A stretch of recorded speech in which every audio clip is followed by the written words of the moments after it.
샬롬 사랑하는 여러분, 혹시 이런 경험 있으신가요? 매일 기도는 하는데 뭔가 형식적으로만 느껴지는 경험. 하나님께 기도드리고 있지만 응답이 오는지 확신이 서지 않는 순간. 기도하고 싶은 마음은 있는데 어떻게 기도해야 할지 막막한 때. 또는 기도했는데 아무 변화도 느껴지지 않아서 낙심했던 경험. 우리 모두 한 번쯤은 이런 고민을 해보셨을 겁니다. 기도는 하나님과의 대화입니다.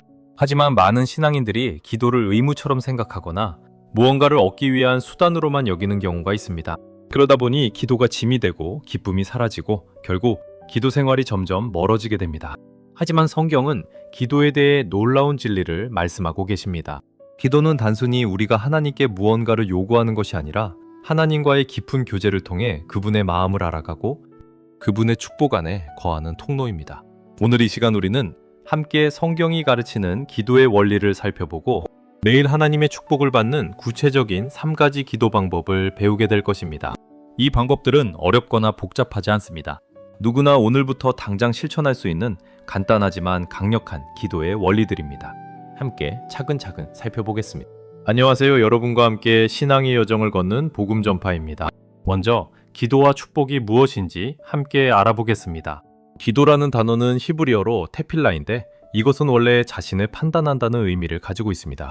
즉, 기도는 하나님 앞에서 자신을 돌아보고 하나님의 뜻과 나의 뜻을 비교하며 하나님께 나아가는 행위입니다. 신약 성경에서 사용되는 기도라는 단어 프로축케는 하나님을 향해 나아간다는 의미입니다. 기도는 단순히 말을 하는 것이 아니라 하나님을 향해 우리의 전 존재가 나아가는 것입니다. 그렇다면 축복은 무엇일까요? 축복은 히브리어로 바라카인데 이것은 무릎 꿇다, 경배하다는 뜻에서 유래했습니다. 축복은 하나님께서 우리에게 주시는 모든 좋은 것을 의미하지만 단순히 물질적이거나 외적인 것만을 말하는 것이 아닙니다. 성경적인 축복의 개념은 하나님과의 관계 안에서 누리는 평안, 기쁨, 소망, 능력을 포함합니다. 하나님의 임재 가운데 거하는 것 자체가 가장 큰 축복입니다. 현대사회에서 많은 사람들이 축복을 건강, 재물, 성공과 같은 외적인 것으로만 생각합니다. 물론 이런 것들도 하나님께서 주시는 축복의 일부입니다. 하지만 성경이 말하는 진정한 축복은 하나님과의 관계입니다. 예수님께서는 산상수훈에서 말씀하셨습니다. 심령이 가난한 자는 복이 있나니 천국이 그들의 것이요 애통하는 자는 복이 있나니 그들이 위로를 받을 것이요 온유한 자는 복이 있나니 그들이 땅을 기업으로 받을 것이요. 예수님께서 말씀하시는 복은 외적인 조건이 아니라 내적인 상태, 즉 하나님과의 올바른 관계에서 비롯되는 것입니다. 그렇다면 기도와 축복은 어떤 관계가 있을까요? 기도는 축복을 받는 통로입니다. 하나님께서는 우리가 기도할 때 응답하시고 축복을 부어주십니다. 하지만 많은 사람들이 오해하는 것이 있습니다. 기도가 축복을 받기 위한 수단이나 거래가 아니라는 것입니다. 기도는 하나님과의 교제이고 그 교제 자체가 축복입니다. 우리가 하나님과 깊이 교제할 때 하나님께서는 우리에게 필요한 모든 것을 채워주십니다. 흔한 오해 중 하나는 기도를 많이 하면 무조건 축복을 받는다고 생각하는 것입니다. 물론 기도는 중요합니다. 하지만 성경은 기도의 양보다 질을 강조합니다. 예수님께서는 이방인들처럼 중언부언하지 말라고 하셨습니다. 하나님께서는 우리가 무엇을 구하든지 이미 아시기 때문입니다. 중요한 것은 얼마나 오래, 얼마나 많이 기도하느냐가 아니라 얼마나 진실하게 하나님의 뜻에 합당하게 기도하느냐입니다. 또 다른 오해는 축복이 항상 우리가 원하는 형태로 온다고 생각하는 것입니다. 하지만 하나님의 축복은 때로 우리의 기대와 다른 모습으로 옵니다. 바울은 육체의 가치를 제거해달라고 3번이나 간구했지만 하나님께서는 대신 그에게 은혜가 족하다고 말씀하셨습니다. 이것도 축복이었습니다. 하나님께서는 우리가 생각하는 것보다 훨씬 더 좋은 것을 알고 계시고 그것을 주시기를 원하십니다. 마지막으로 기도는 우리의 노력이 아니라 하나님의 은혜라는 진리를 기억해야 합니다. 우리가 기도할 수 있는 것 자체가 은혜입니다. 우리가 하나님을 아버지라 부르며 담대히 나아갈 수 있는 것은 예수 그리스도의 십자가 공로 때문입니다. 우리의 기도가 능력 있는 것은 우리가 잘해서가 아니라 하나님께서 들어주시기 때문입니다. 그렇다면 성경은 기도에 대해 무엇이라 말씀하실까요? 함께 살펴보겠습니다. 마태복음 7장 7절에서 8절을 보시면 이렇게 기록되어 있습니다. 구하라, 그리하면 너희에게 주실 것이요. 찾으라, 그리하면 찾아낼 것이요. 문을 두드리라, 그리하면 너희에게 열릴 것이니 구하는 이마다 받을 것이요. 찾는 이는 찾아낼 것이요. 두드리는 이에게는 열릴 것이니라. 이 말씀은 예수님께서 산상수훈에서 하신 말씀입니다. 예수님께서는 기도의 원리를 아주 간단하게 설명하십니다. 구하고, 찾고, 두드리라는 것입니다. 이 세 가지 동사는 모두 현재 진행형으로 계속해서 구하고, 계속해서 찾고, 계속해서 두드리라는 의미입니다.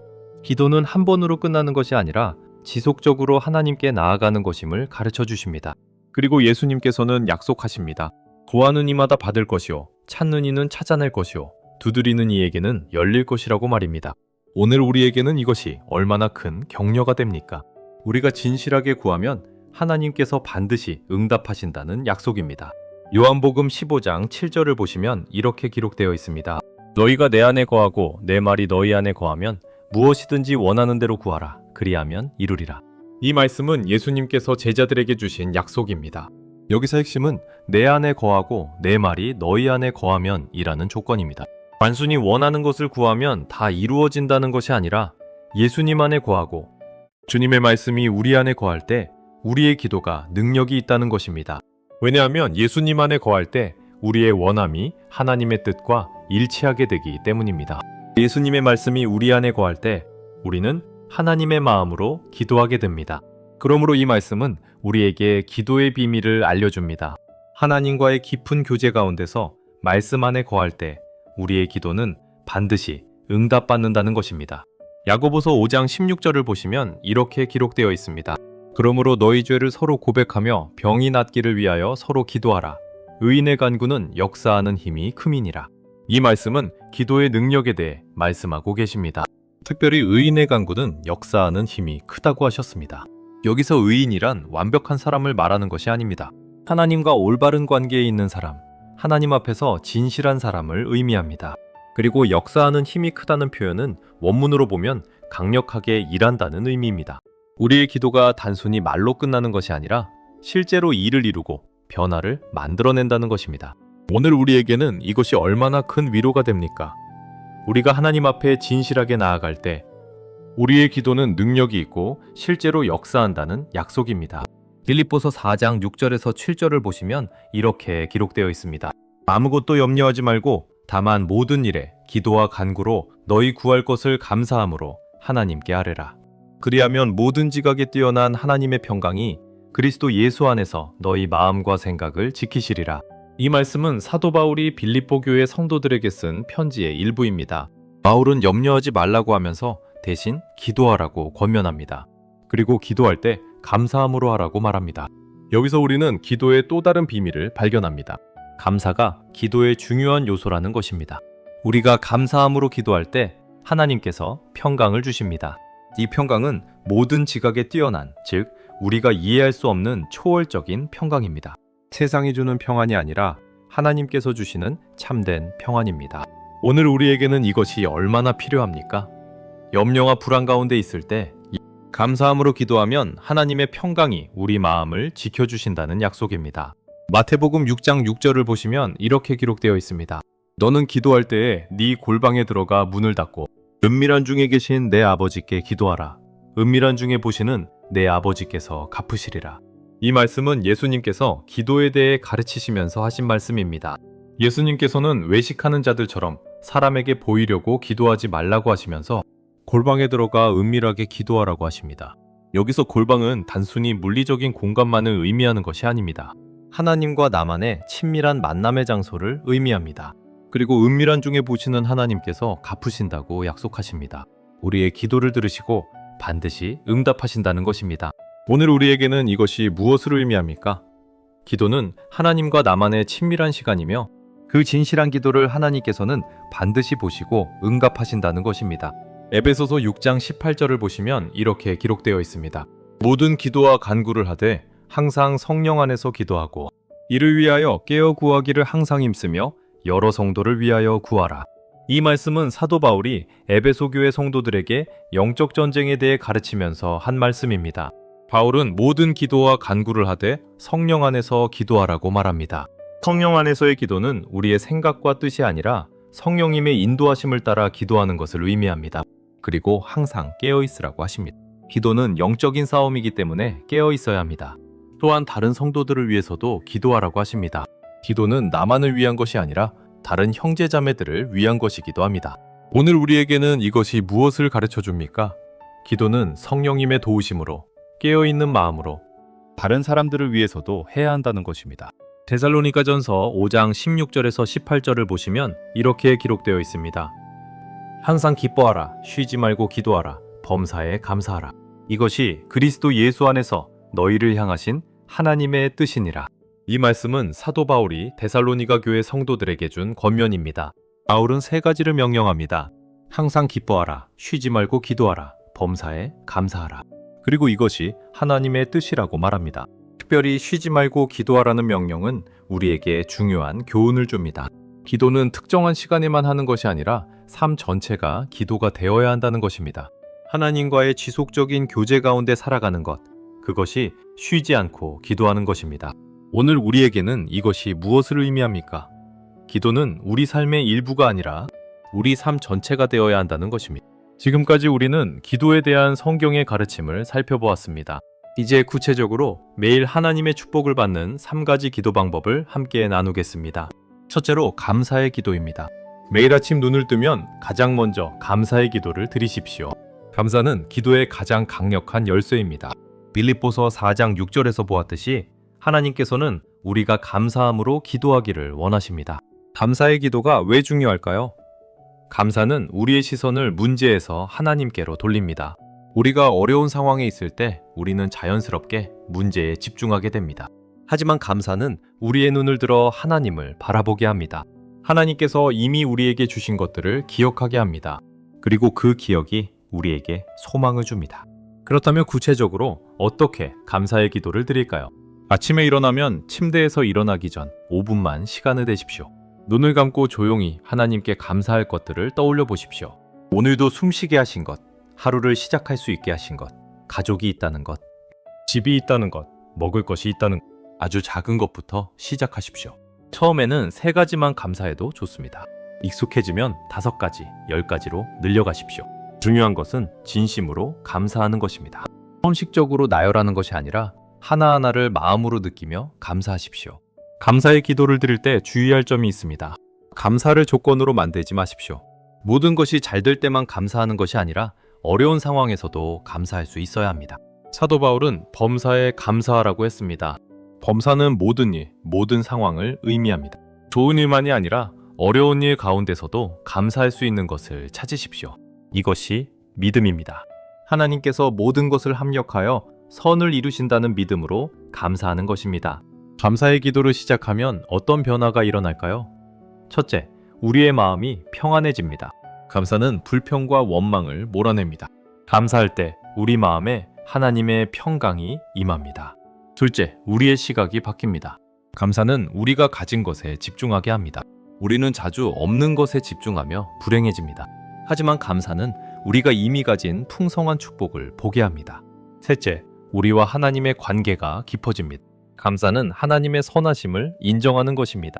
우리가 하나님의 선하심을 경험할 때 하나님을 더욱 사랑하게 되고 더욱 가까워집니다. 한 가지 더 말씀드리고 싶은 것은 감사의 기도를 기록하는 것입니다.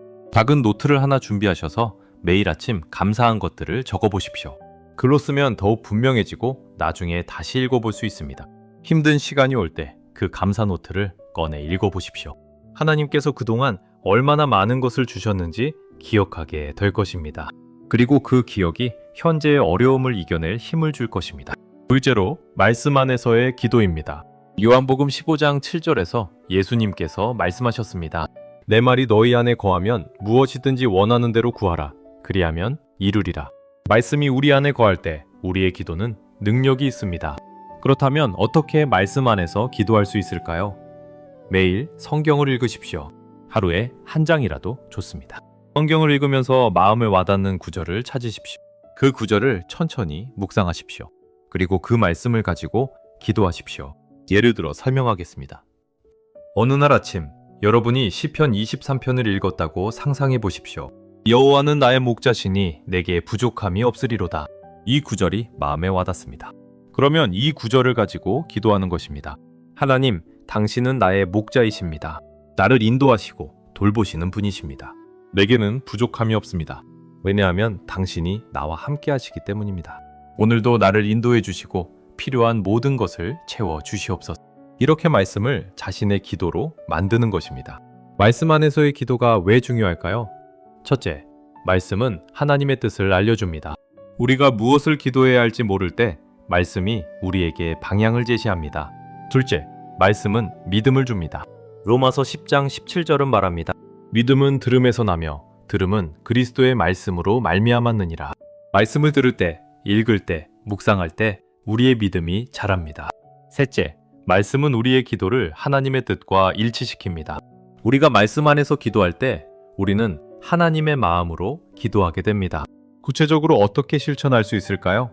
매일 아침이나 저녁 정해진 시간에 성경을 읽으십시오. 많이 읽으려고 하지 마시고 한 장 또는 한 달락만 읽어도 좋습니다. 천천히 묵상하며 읽으십시오. 읽으면서 성령님께서 특별히 강조하시는 구절이 있으면 밑줄을 그으십시오. 그리고 그 구절을 하루 종일 마음에 품으십시오. 일하면서도 쉬면서도 그 말씀을 되뇌이십시오. 그리고 그 말씀을 가지고 기도하십시오. 주의할 점이 있습니다. 성경을 읽는 것 자체가 목적이 되어서는 안 됩니다. 성경을 많이 읽는 것보다 중요한 것은 읽은 말씀이 우리 삶에 적용되는 것입니다. 야고보서 1장 22절은 말합니다. 너희는 말씀을 행하는 자가 되고 듣기만 하여 자신을 속이는 자가 되지 말라. 말씀을 읽고 묵상하고 기도했다면 그 말씀대로 살아가야 합니다. 그것이 진정한 말씀 안에서의 기도입니다. 또한 말씀 암송을 권합니다. 마음에 와닿는 구절이 있으면 외우십시오. 처음에는 짧은 구절부터 시작하십시오. 외운 말씀은 우리의 보물이 됩니다. 시편 119편 11절은 말합니다. 내가 주께 범죄하지 아니하려 하여 주의 말씀을 내 마음에 두었나이다. 말씀을 마음에 두면 그 말씀이 우리를 지켜줍니다. 유혹이 올 때, 어려움이 올 때 마음에 두었던 말씀이 우리에게 힘을 줍니다. 그리고 그 말씀을 가지고 기도할 수 있습니다. 셋째로, 중보의 기도입니다. 중보 기도는 다른 사람을 위해 기도하는 것입니다. 야고보서 5장 16절은 말합니다. 너희 죄를 서로 고백하며 병이 낫기를 위하여 서로 기도하라. 중보 기도가 왜 중요할까요? 첫째, 중보 기도는 사랑의 표현입니다. 우리가 누군가를 위해 기도할 때 그것은 그 사람을 사랑한다는 것을 보여줍니다. 둘째, 중보 기도는 공동체를 세웁니다. 서로를 위해 기도할 때 우리는 하나가 됩니다. 셋째, 중보 기도는 우리의 시선을 자신에게서 다른 사람에게로 돌립니다. 우리는 자주 우리 자신의 필요와 문제에만 집중합니다. 하지만 다른 사람을 위해 기도할 때 우리는 더 넓은 시야를 갖게 됩니다. 그렇다면 어떻게 중보 기도를 드릴까요? 매일 기도할 사람들의 명단을 만드십시오. 가족, 친구, 이웃, 교회 성도들, 직장 동료들, 심지어 우리를 힘들게 하는 사람들까지 포함시키십시오. 예수님께서는 말씀하셨습니다. 너희 원수를 사랑하며 너희를 박해하는 자를 위하여 기도하라. 원수를 위해 기도하는 것 쉽지 않습니다. 하지만 그렇게 할 때 우리 마음에 변화가 일어납니다. 미움이 사라지고 용서가 임합니다. 구체적으로 어떻게 기도할까요? 각 사람의 이름을 부르면서 그 사람의 필요를 위해 기도하십시오. 건강이 좋지 않은 사람이 있다면 치유를 위해 기도하십시오. 어려운 결정을 앞두고 있는 사람이 있다면 지혜를 위해 기도하십시오. 관계에 문제가 있는 사람이 있다면 회복을 위해 기도하십시오. 영적으로 침체되어 있는 사람이 있다면 새로운 은혜를 위해 기도하십시오. 구원받지 못한 가족이나 친구가 있다면 그들의 구원을 위해 기도하십시오. 중보 기도를 드릴 때 기억해야 할 것이 있습니다. 첫째, 구체적으로 기도하십시오. 막연하게 축복해달라고 기도하는 것이 아니라 구체적인 필요를 위해 기도하십시오. 둘째, 믿음으로 기도하십시오. 하나님께서 응답하실 것을 믿으십시오. 셋째, 인내하며 기도하십시오. 중보 기도는 때로 오랜 시간이 걸립니다. 포기하지 마십시오. 계속 기도하십시오. 중보 기도를 시작하면 어떤 일이 일어날까요? 첫째, 우리 자신이 변화됩니다. 다른 사람을 위해 기도할 때 우리 마음에 사랑이 자랍니다. 자기 중심적인 생각에서 벗어나게 됩니다. 둘째, 관계가 회복됩니다. 누군가를 위해 진심으로 기도하면 그 사람에 대한 우리의 태도가 바뀝니다. 미워하던 사람을 용서하게 되고 무관심했던 사람에게 관심을 갖게 됩니다. 셋째, 하나님께서 역사하십니다. 우리의 중보 기도를 통해 하나님께서 놀라운 일들을 행하십니다. 한 가지 더 제안하고 싶은 것은 중보 기도 파트너를 만드는 것입니다. 신뢰할 수 있는 신앙의 동역자와 함께 서로를 위해 기도하는 것입니다. 서로의 기도 제목을 나누고 정기적으로 만나거나 연락하면서 기도 응답을 나누는 것입니다. 이것은 큰 힘이 됩니다. 전도서 4장 9절은 말합니다. 두 사람이 한 사람보다 나음은 그들이 수고함으로 좋은 상을 얻을 것임이라. 함께 기도할 때 우리는 더 큰 능력을 경험합니다. 구체적으로 어떻게 기도할까요? 각 사람의 이름을 부르면서 그 사람의 필요를 위해 기도하십시오. 건강이 좋지 않은 사람이 있다면 치유를 위해 기도하십시오. 어려운 결정을 앞두고 있는 사람이 있다면 지혜를 위해 기도하십시오. 관계에 문제가 있는 사람이 있다면 회복을 위해 기도하십시오. 영적으로 침체되어 있는 사람이 있다면 새로운 은혜를 위해 기도하십시오. 구원받지 못한 가족이나 친구가 있다면 그들의 구원을 위해 기도하십시오. 중보 기도를 드릴 때 기억해야 할 것이 있습니다. 첫째, 구체적으로 기도하십시오. 막연하게 축복해달라고 기도하는 것이 아니라 구체적인 필요를 위해 기도하십시오. 둘째, 믿음으로 기도하십시오. 하나님께서 응답하실 것을 믿으십시오. 셋째, 인내하며 기도하십시오. 중보 기도는 때로 오랜 시간이 걸립니다. 포기하지 마십시오. 계속 기도하십시오. 중보 기도를 시작하면 어떤 일이 일어날까요? 첫째, 우리 자신이 변화됩니다. 다른 사람을 위해 기도할 때 우리 마음에 사랑이 자랍니다. 자기 중심적인 생각에서 벗어나게 됩니다. 둘째, 관계가 회복됩니다. 누군가를 위해 진심으로 기도하면 그 사람에 대한 우리의 태도가 바뀝니다. 미워하던 사람을 용서하게 되고 무관심했던 사람에게 관심을 갖게 됩니다.